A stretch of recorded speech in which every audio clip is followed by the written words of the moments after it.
Eux, ils marchent par la foi et non par la vue. Mais moi, je vous conseille vivement de marcher par la connaissance scientifique et historique, notamment celle de nos ancêtres kémites, par les 5 sens et par l'intelligence. Hotep, vive l'Afrique éternelle et que Dieu vous bénisse. Abou Abia.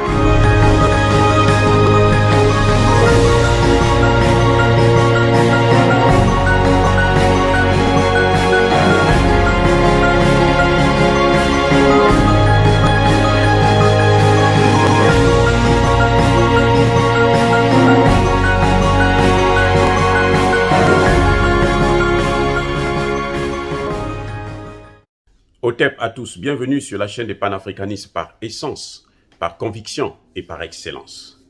Celle des citoyens kémites par nécessité et obligation de combat. Nous sommes une chaîne qui n'est guidée que par nos ancêtres et rien que par les ancêtres qui appartiennent à l'égrégore du monde noir. Par conséquent, nous ne croyons en aucun Dieu venu de l'étranger. Toutefois, il nous appartient de préciser ce qui suit. Cette vidéo n'est aucunement destinée à inciter à la violence ou à la haine. Notre combat est politique, géopolitique et géostratégique contre l'impérialisme, le colonialisme, le néocolonialisme et l'endocolonat.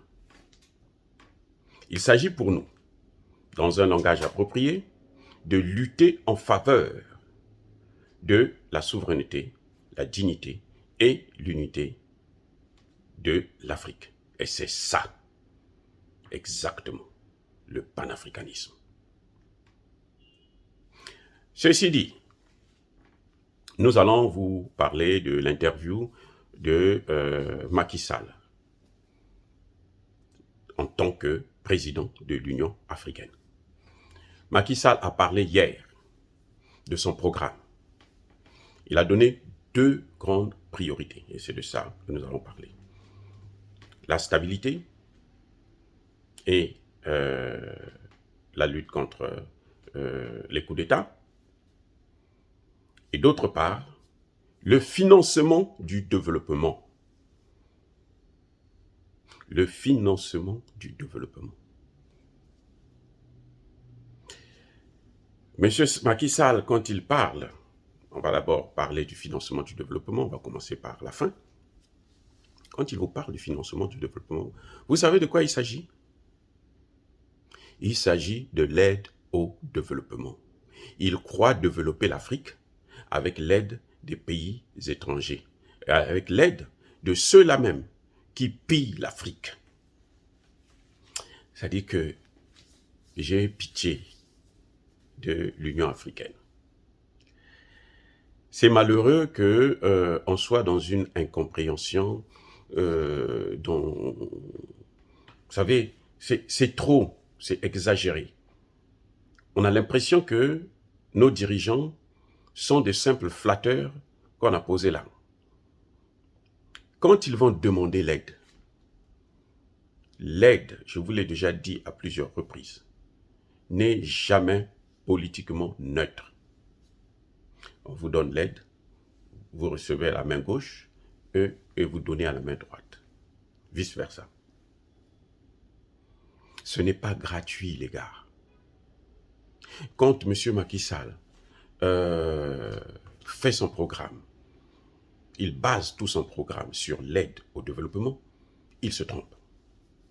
Il se trompe largement.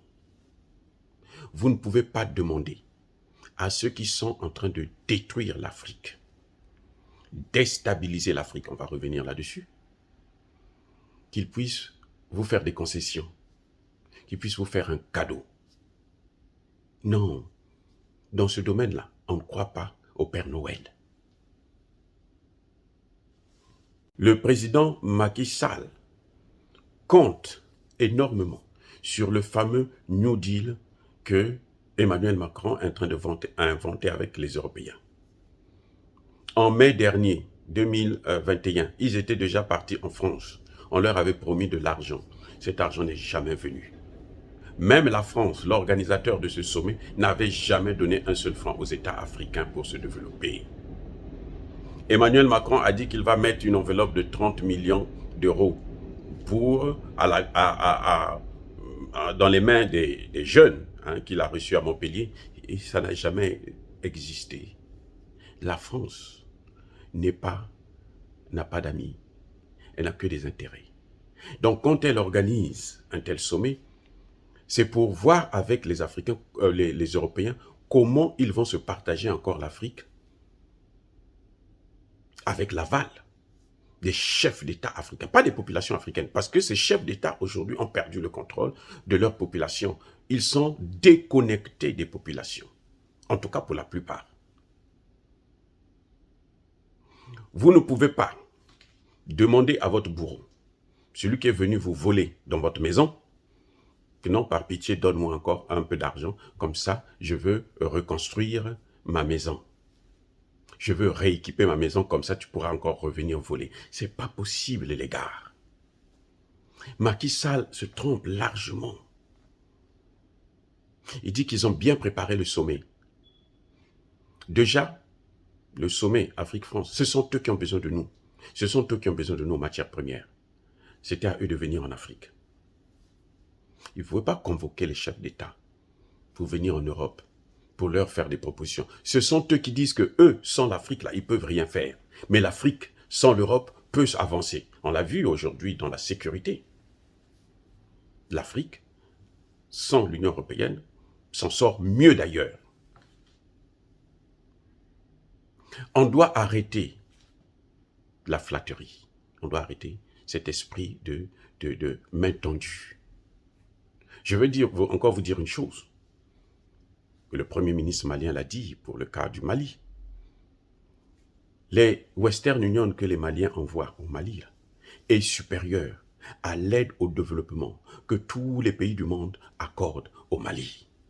Et je vais vous dire encore, d'une façon générale, tout ce que nous, la diaspora, on envoie en Afrique est supérieur à l'aide au développement de l'Afrique qui est donnée par tous les pays du monde entier. La diaspora là, contribue plus que l'aide, ces pays-là, à travers l'aide au développement. Et je vais vous dire encore une chose, c'est que l'aide au développement, pour un pays comme la France, mais c'est rien du tout. Puisqu'elle prend notre argent, elle nous donne ça. C'est notre argent qu'elle nous donne. Et vous savez, je vous ai déjà expliqué ça dans une de mes précédentes vidéos. Quand la France vous donne de l'argent, elle envoie toujours des gens, des émissaires qui viennent pour prendre au moins, je dis bien au moins 50% de cet argent. Et vous savez encore une chose que je dois vous rappeler, que les pays africains payent toujours, jusqu'aujourd'hui, la dette coloniale. De quelle aide vous pouvez attendre de ces gens comme ça là, qui sont aussi cyniques? Mais ils savent le développement de l'Afrique et conditionne leur survie. C'est-à-dire que si l'Afrique se développe, eux, leur survie sera maintenant difficile. C'est pour ça qu'ils ne veulent pas l'industrialisation de l'Afrique, parce que le développement suppose l'industrialisation. C'est pour ça qu'ils ne veulent pas que nous puissions avoir notre monnaie. Et c'est ça que Macky Sall ne pose pas comme problème. Le vrai problème aujourd'hui, par exemple, pour les pays francophones, c'est avoir leur monnaie. Pour l'Union africaine, c'est avoir une monnaie africaine commune, qui n'a rien à voir avec le Wakran. C'est-à-dire que ce sont ces enjeux-là que Macky Sall, il prend un mauvais départ. Il prend un mauvais départ parce qu'il ne pose pas les vrais problèmes. Il ne pose pas le problème de l'indépendance de l'Union africaine vis-à-vis des pays européens. Il parle bien de la souveraineté des États, mais il ne parle pas de la souveraineté de l'Union africaine. Or, pour que l'Union africaine puisse être indépendante, il faut que l'Union africaine puisse être capable de financer son fonctionnement, ses opérations. Mais quand il se déplace, l'avion est européen, l'argent est européen, les frais de mission sont européens, vous allez partir pour aller faire quoi? Mais pour valider ce que l'Europe dit. Ça va de soi, M. Macky Sall. C'est ça le problème. En principe, moi je m'attendais à ce que Macky Sall puisse poser le problème de la monnaie africaine commune, d'une armée africaine, et aussi de, comment dirais-je, la souveraineté de l'Union africaine vis-à-vis de l'Union européenne, des États-Unis et des autres.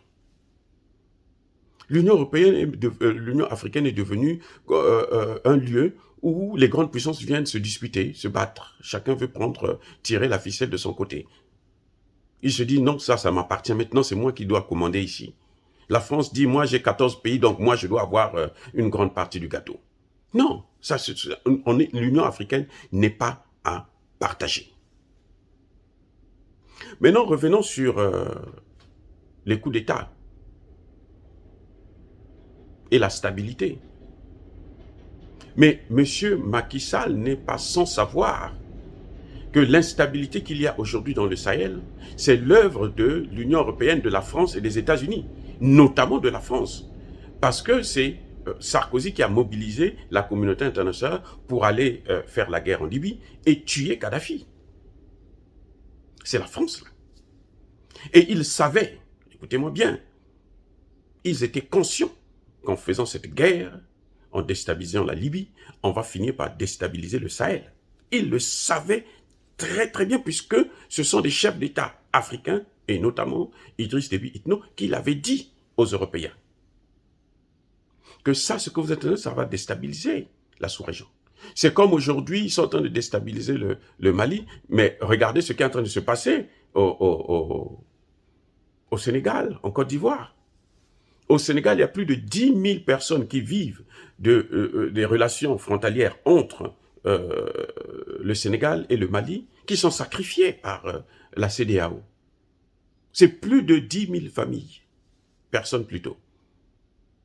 C'est grave qu'un chef d'État puisse prendre des décisions comme ça, juste parce que on va le maintenir au pouvoir, juste parce que après le pouvoir, il va aller habiter en France, il a une maison qui l'attend là-bas, juste parce qu'il a des comptes fournis, bien garnis par ces mêmes Européens. Non, c'est grave. Le programme de Macky Sall, il est nul.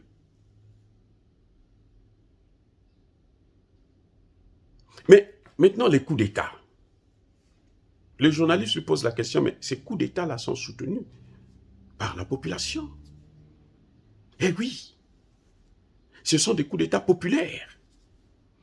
En fait, ce n'est même pas des coups d'État, ce sont des révolutions.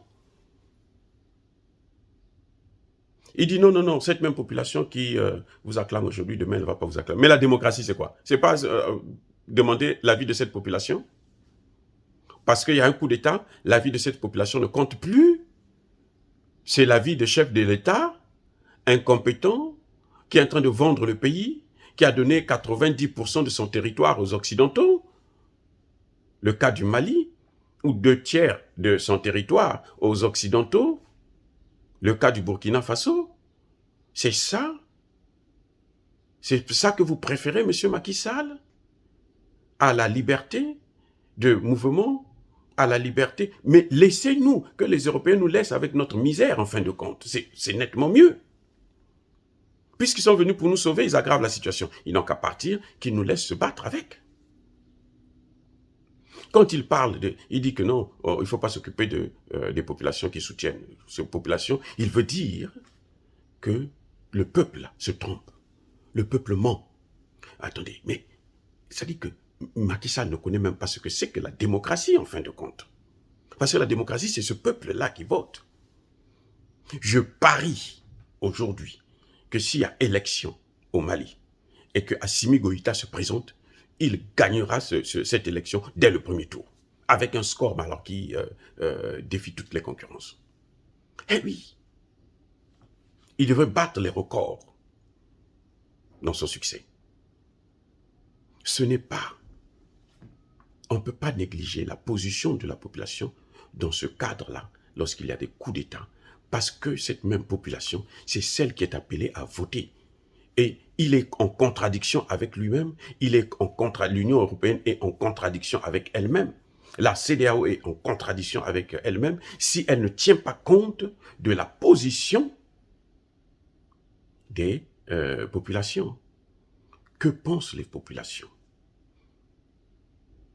Si nous n'avions pas de gouvernement guidé ou téléguidé par la France, s'il n'y a pas l'ingérence française dans nos affaires intérieures en Afrique, francophone notamment, je peux vous dire que ce sont ces populations-là qui devraient faire opposition, s'opposer à ces coups d'État. On l'a vu dans le passé, lorsqu'il y avait un coup d'État, où la population était contre, où la population était indifférente. Parce que ça ne touchait pas leur portefeuille. Vous vous débrouillez là-bas, les hommes politiques, vous vous battez, que ce soit des coups d'État institutionnels ou pas, débrouillez-vous. Mais maintenant, on voit de plus en plus que c'est la population qui demande à ce qu'on renverse un certain nombre de gouvernements. Ça explique ce que ça veut dire. Eh oui, et on ne peut pas négliger ce paramètre-là sous prétexte que il ne faut pas s'occuper de la population. Ce qui compte pour Macky Sall, c'est la position de l'Union européenne, c'est la position de la France. Et alors, là, encore, il se trompe. C'est plutôt un traître. C'est ça qu'on appelle la haute trahison. Dire ça, c'est inciter à la violence ou à la haine. Non! C'est ça le combat géopolitique et c'est ça le panafricanisme. Ya ba kolerve, ya malembe, j'ai dit.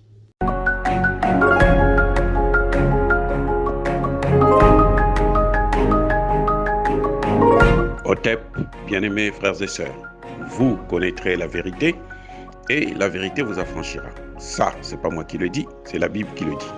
Mais moi, je vous dis mieux. Vous connaîtrez la vérité historique, notamment celle de vos ancêtres kémites, et vous aurez une vision globale de ce que c'est que la vraie souveraineté politique. J'ajoute, vous reviendrez à la spiritualité africaine ancestrale et vous comprendrez les enjeux de l'indépendance économique. Et pour terminer, vous accepterez votre identité culturelle kémite et vous obtiendrez deux choses. La première, c'est la paix, la seconde, c'est le développement, à une condition. L'unité de toute l'Afrique noire, l'unité de tous les Noirs du monde entier.